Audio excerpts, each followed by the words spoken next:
Okay, this is Kerry from Moonebeam, and at the time of recording this, Kerry, your business is about 1 year and 2 months old. Is that right? That's correct. Yeah. Amazing. Can you give us a little bit of an introduction to you and your business?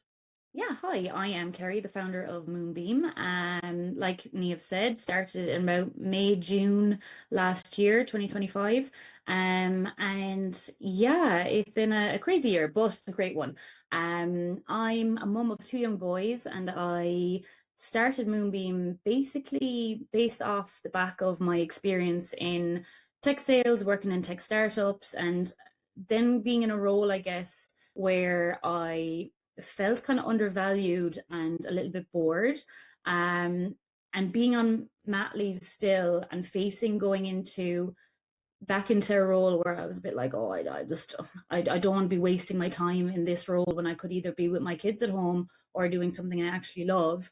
Kind of prompted or pushed the idea of creating my own business a little bit more. It was always kind of something in the back of my mind, but it was a catalyst to kind of go for it.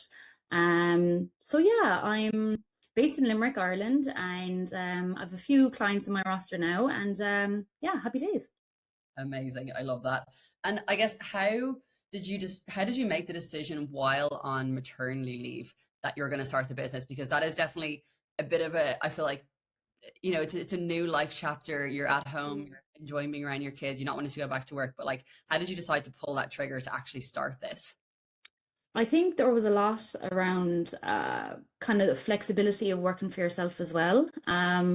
Not being on the clock and having to be in an office at a certain time. Having young kids, you never know when you need to go to a doctor's appointment. If you decide in the morning, oh, it was a rough night or they were sick during the night and you want to just have the morning with them or whatever that may be. I think that was a big factor. But also, I think so. I had two kids right close together. So I was basically on maternity leave back to back. And I kind of felt like I owed it to myself to not just go back to a job that I didn't really love, and to do something, give something a go. And maybe I had too much time on maternity leave, who knows? But I was just like, let's just go for it Kids. now. Yeah, I know it sounds bad, but I was like, let's just go for it now. Because I can be quite like spontaneous. But if I have an idea and if I go for it now, I'll do it. If I leave it linger and kind of wait and say, oh yeah, maybe I'll wait, 6 months in or something like that. I was worried that I'd too complacent being back in the old job that I just kind of go, oh sure, look, it's great having that steady paycheck coming in, and after I'll work around the hours, it's not so bad. I'd make excuses to stay, and I didn't want that. So once I'd made the decision, I was like, okay, let's go, and that was that. And I think for anyone watching the Kerry was like, I feel like you were all in from day one. Like you were hyper like focused on the business and making it a success. Like you came to absolutely everything. You were such a big part of the community while you were there. How did you juggle that alongside of having two small kids and like having a life as well? Having a home, a partner, all these things. Well, I'll tell you, I wasn't great at my own time at that stage. So because I did want to give it my all, I put a lot of time and effort into the academy, into the business, because I wanted it to be a success. But again, I think that came from that spur of like that push. I think actually having the kids and not having a steady paycheck kind of spurred me on even more and pushed me hard. Time wise, yeah. So evenings I spent working as well. At the start, it kind of leaked into my weekends as well. Kind of any kind of breaks that I had during the day, I would work. Um, but like, that's not what I'm doing now. So Yeah. now I do have those boundaries in place. I do have the time because at the start I was taking on whatever work I could do, fitting it in whenever I could. It's like when you start a new job anyway, you're still figuring it out as you go. And working for yourself, you kind of have that extra layer of just, right, well, if I'm not doing it, no one's doing it. So I think I did a lot of work at the start, but that tapered off once I found my rhythm and found my flow. But I think that's what you kind of have to do when you start a business as well. I don't know anyone who started a business and was like, oh sure, look, I never worked the weekend, do you know, that kind of way. So I think it's just part and parcel with starting. I think it's the reality is it's a short-term sacrifice for long-term rewards. And Yeah, for you to have the flexibility that you have now, a year and 2 months in, you had to make that sacrifice when we started. agreed. Yeah.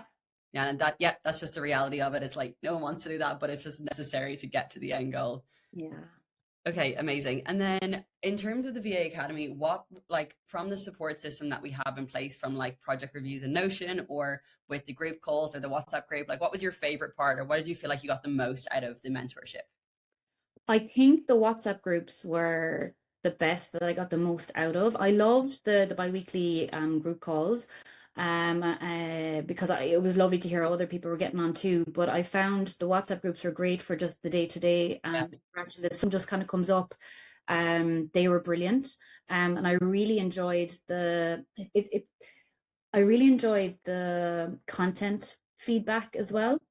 I found that that kind of spurred me on to actually post Yeah. and to just kind of get over myself and just be like, just post the damn thing. And it's taught me now to just obviously you're going to make sure that your posts aren't ridiculous or whatever, but it gave me a little bit of a thicker skin that I don't really care anymore what I'm posting, especially my stories as well. If you follow me, I'm sorry, but Love yeah, them. I thought that was really good. What Kind did of, you do it? yeah, but the other WhatsApp groups as well. If you had an issue or a question around a client or a discovery call or something like that, I found it great. Just that kind of near instant response was great, or even like the group thinking. So if someone else in the group maybe had a similar situation, they were always happy enough to chime in, and that was very welcomed. I often chimed in as well, so I hope it was welcomed. But for me, it was. So yeah, I think the WhatsApp groups are great. Yeah, Yeah. Okay, cool. I love that. And I think, yeah, it's just like because I think naturally in business, like not that things go wrong, but there are things that crop up like, most days of the week. So it's good just to have someone to like bounce ideas off. Am I on the right track? Am I doing this? What do you reckon? Yeah, very handy there. And I think you learn a lot from other people's questions as well in there and just seeing what's going on in the community. yeah, yeah. Okay, cool. And then I would love to know what financial kind of markers did you have in place like when you were starting the business that you said, okay, I won't have to go back to my full-time job if I get to X. Did you have a kind of a plan in place back then? Yeah, so 2000 a month was kind of the plan. And it was actually 1500, I think, initially, and then I was like 2 grand would be, sweet, sweet, sweet. Yeah, Because that would cover, a couple of debits or childcare or whatever like that. So there was that kind of number. And it wasn't exactly the same number that I would have had on my salary, but that was fine because it gave me, I would have preferred the time yeah, rather than definitely. the salary. So that was kind of the goal at the start. And like I hit that fairly quickly. Like I remember saying that to you, like when we did that initial kind of onboarding, these are the goals and this is what that looks like. Yeah. I remember hitting that like, maybe 4 months in or something like that. So obviously then the needle turned and I was like, okay, so then we have to get to the There's more. next, I like exactly.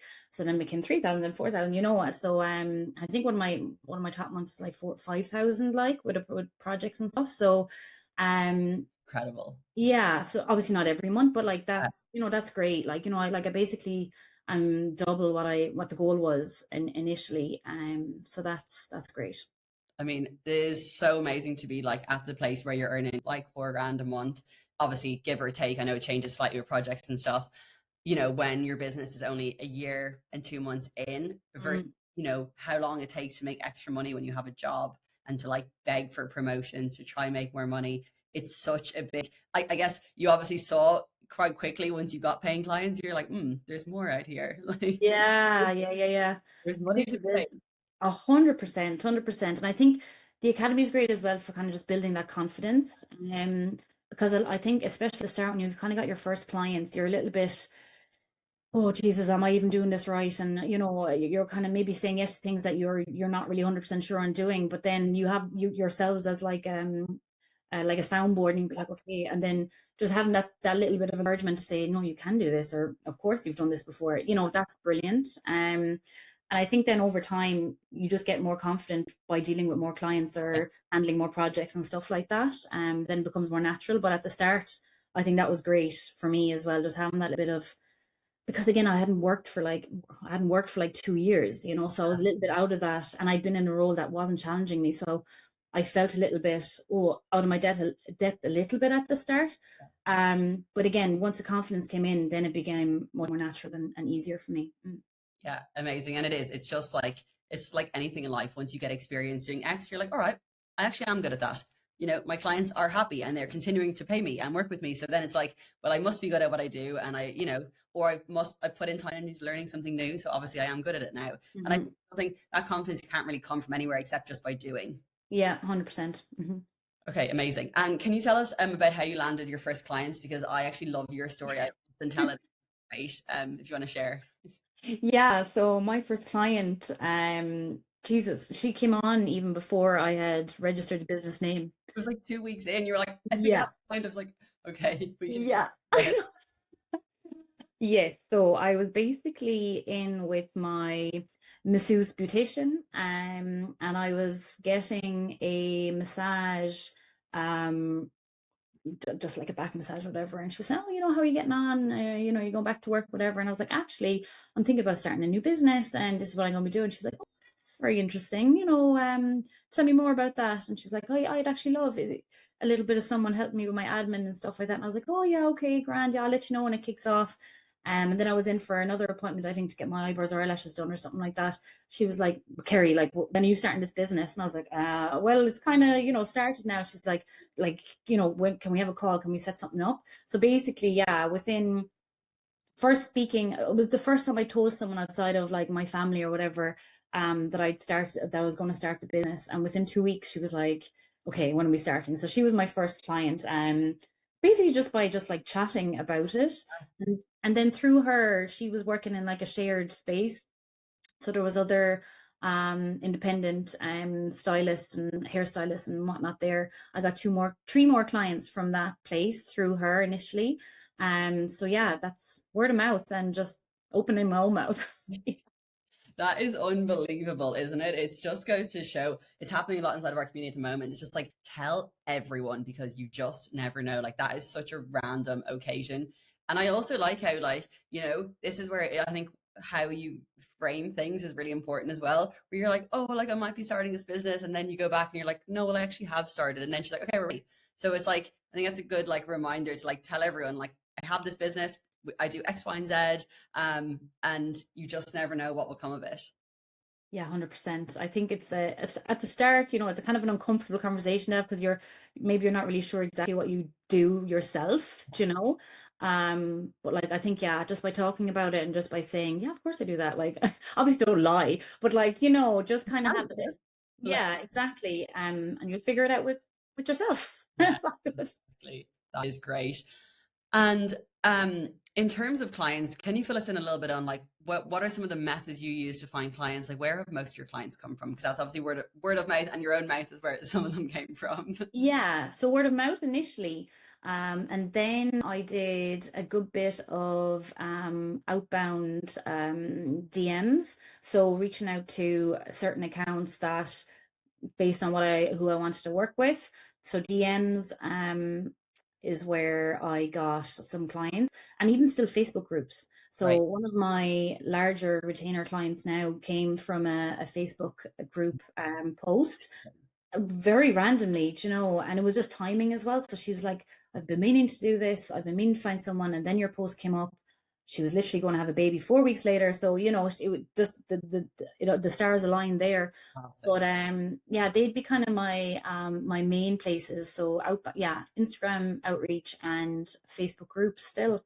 Fantastic. Love it. Look, if it works, Yeah. to change it. So many of the girls that like have come through like love Facebook groups because it can be a quick hit. You know, you can sometimes put a post in and it just lands and you get a few inquiries and then, it's happy days. Um Also fill us in on because I often get like people who've gone onto your Instagram and they're like, she's amazing on social media, like and we're like, is that your background? But it's come very naturally. So like how have you transitioned into that from having no social media experience? Oh, that's such a good question. I really don't know. Like, Really look into it. I I think so firstly, like I fell in love with Canva from the get-go, right? So that was a completely new tool for me. But I think I just have like a creative spark in me anyway that social media kind of gives me that. Like it itches that scratch. Yeah. So I really like working on like carousels, posts like that. But I also, when it comes to like my reels or like any kind of like content arc that I have, if I have an idea, I literally just like create a voice note for myself or jot a note into my phone, and then I build that out on like Claude or Chat or something like that into like content arc. And I feel like, yeah, the more, when I think of something and it just becomes like it's almost like a secondary thought. Those are like the posts that kind of like have a bit more bite to them than once I work on them. But like I've just come to the point as well where I don't really care that much how I come across on social media, which maybe isn't a great answer, but as long as my message is something I really believe in. So if it's a point that I'm really like, well, this relates to me, so I imagine there's more than me out there that feels like this or has experienced this, then I feel like that's a good post to post. How I look or how I kind of sound on it. Now I know some of my posts, like the quality isn't great, or like if I've had a real life experience where I'm like, okay, surely someone else has experienced this. Like I just go for it. But like where that's come from, I really don't know. Like I think it's just come from just like doing it Yeah. again, like anything. In Built, this, that confidence has been built over time of, yeah, definitely. And I think like that the feedback from the WhatsApp group that you have as well for posting socials, I think having that where someone kind of, not like a teacher relationship as such, but like someone's kind of checking your homework, as in like, okay, I will be checking all the new posts and for today, for tomorrow, whatever it is. It kind of gave me like, I really appreciated the feedback. So it kind of spurred me on to actually create the content to get the feedback on. And I remember I was like, okay, Derv is she usually like reviews everyone's at like 10 a.m., like 9:30. So I was like, I'll make sure my post is in just before that. hey, Just love. so I just schedule, because I didn't really care what time I scheduled my post. I just made it before I got the feedback. That was it. But isn't it funny how like that psychological, like, okay, someone's going to be reviewing this, so I need to get it done. I mean, that's really good feedback for us because that's what we wanted to happen. Was it Yeah. pressured you to a certain extent to like get something up so that we could give feedback on it and then we could like help you build your skills? Yeah, no, definitely. I think that's a great little push without it being like you have to do Yeah. this. Do Yeah, because like, the feedback is great. And like that you can edit the post then based on the feedback is brilliant as well. Yeah. okay, amazing. I would love to know what kind of businesses have you found yourself working with? Varied. So initially it was kind of like yeah, in the beauty space, hairstylists, salon owners, stuff like that. And initially I'd wanted, or I thought I was going to niche down into that. But I found that they're very seasonal. Yeah. So I thought, right, I don't want to be seasonal. So I needed something a bit more steady. So then I didn't really have a niche then, and I said I'd work with anyone that who matched what my services were, what my expertise were. So that varied from like even a gym owner, yoga, what do you call it, yoga studio Yeah. owner, um, now into even an artist who sells their illustrations or their pins, their all these Irish things, to even like leadership management consultants. So it's really varied. But the businesses vary, but I think the personas who I work with are similar now. It's interesting that, isn't it?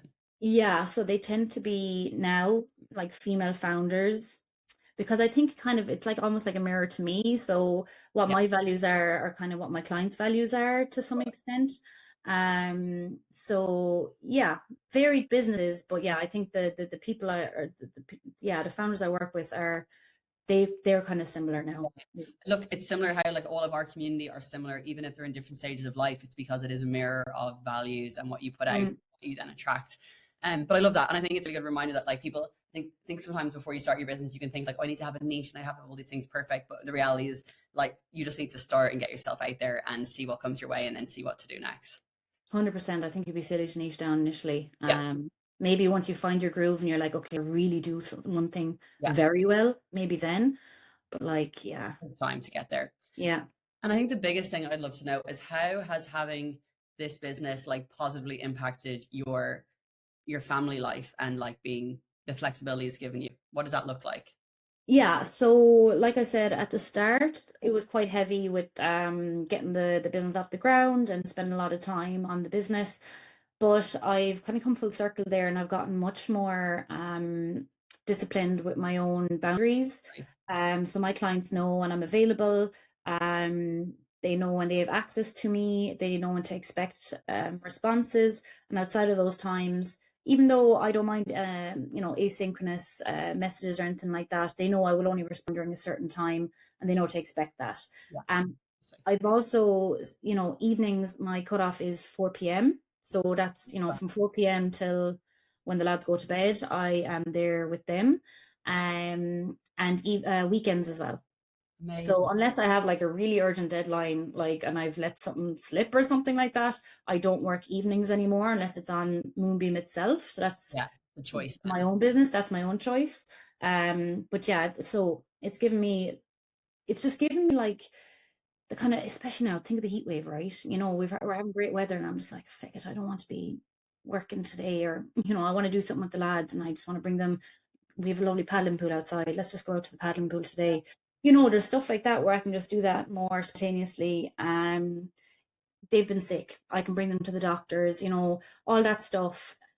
I can't put into words like how much better that is than having to worry about even driving home from the office to have to go get them and stuff like that. Um, my eldest boy started preschool last September. He went in a little bit early, and that was a big transition for Yeah. him.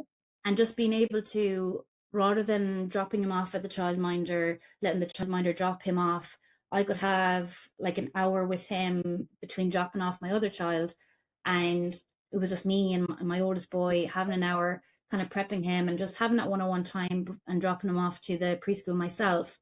And I think like I had that for that year, and I think that helped him a lot.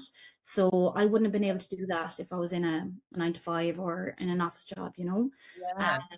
so yeah, I don't know if I answered your question.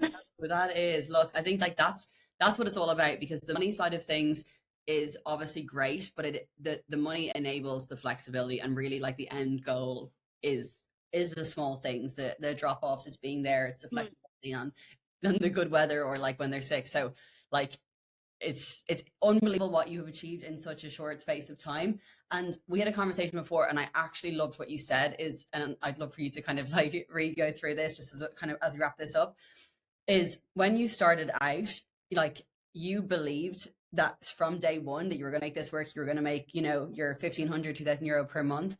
Like, how did you have that mindset from so early on with no like proof yourself yet?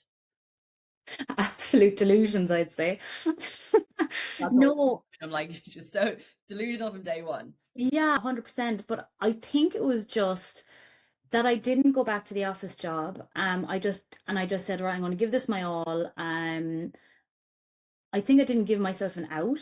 I just said, right, lads, to be able to afford the things, like childcare and just a life that we want to live, this has to work. So I just kind of think I just went into it and just being like, of course it's going to work because I'm going to give it my all. And I Yeah. think it kind of goes in hand with that. So if you're just giving it your all, but you don't believe in it, it's not going to work. If you believe in it, but you're not doing the work, it's not gonna work. So I think you just need to, like, once I made the decision, I just was like, that's it. I just went for it. I was like, I'm not giving myself an out now by going back to the office job and 6 months down the line just becoming complacent and saying, oh, do you know what? It's grand. Like I'll just make the hours work and stuff like that. I didn't want that kind of creep to come in, so that's why I went for it. Yeah. Amazing. I love that. And I actually love as well that your goal was 1,500 euro, and then then it went to 2,000, and then it went to 3,000, then it went to 4,000. I think like it's it's interesting how your original goal was like, here, and then you ended up here. Even uh, even though the original goal was like much smaller, you've like surpassed your own goals so much. I know. You're just like making them higher. I Like maybe that's a reflection on your personal life as well, is that you set yourself to a high standard. Yeah, that could be it. Like I think it's a really good question because why would I like I set a goal that was like in an ideal world, if I was making this money, it'd be such a great thing. Yeah. And time wise, that was fine as well. But I don't even know where I'm going with this, but basically doubling my target, right? And reaching that now a year in, where like what spurred me on to actually want to do that? Would it be linked to like creating something that like you're proud of and that's yours and like it's given you, I can see it's giving you a lot of personal fulfillment. Like maybe it's like subconsciously linked to that. I think you're right. And I think it's actually like I'm actually doing work that I really enjoy now. I think that is a Mm. big driving factor to it as well. So like if I really love the work that I do and I really enjoy the people I work with. I think if I didn't like either of those, I don't think I would be pushing myself to do the max hours that I can. Because right now I'm at max capacity, right? Um, I could live on less money and have more hours, but then that would just mean I would spend those hours maybe cleaning the house or something because the childcare is a childcare, and that's when I pick them up. Uh, And so that's covered. But I've that maxed out now, and I think that's what it is that and I've had to turn people down because I don't have the capacity. And I know that saddens me because I want to do that work for them, but I'm like, no, because obviously if you don't have the time, you don't have the yeah. time. But I think that's what it is. I think it's the goal changed because I enjoyed what I was doing. Yeah. Yeah.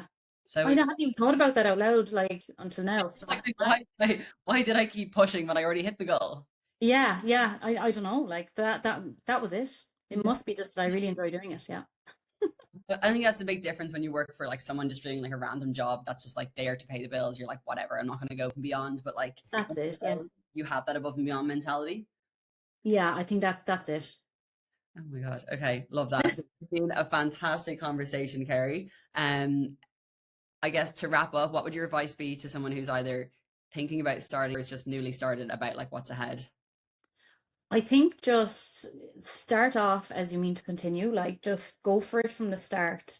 It might be hard for the first couple of months, it's setting up the business, getting comfortable in front of a camera, even knowing what you're doing. It's kind of hard at the start, but if you put in the work at the start, it'll pay dividend months down the line, and you do find your groove. Lean in on the support. Don't hide and be worrying about things without leaning in on the support. Everyone is there. The group is there for that, and people will learn off your questions as well. So yeah, I think that's it. Just keep asking the questions, keep doing it. Fail as well. Like I've definitely had moments where I've been like, oh God, I could have done that better, and oh geez, that didn't go to plan. But they're all things that you learn from as well. Like all those cliches are true, like so it's like they're cliches for a reason. So yeah. Okay, amazing, amazing advice. Thank you so much for coming on and having this conversation. And it's been fabulous. Oh, thanks, Neve. It's so nice to catch up. No worries. So nice to catch up. I will chat to you very soon, no doubt. All right, take care. Thanks so much, Kerry. Bye bye.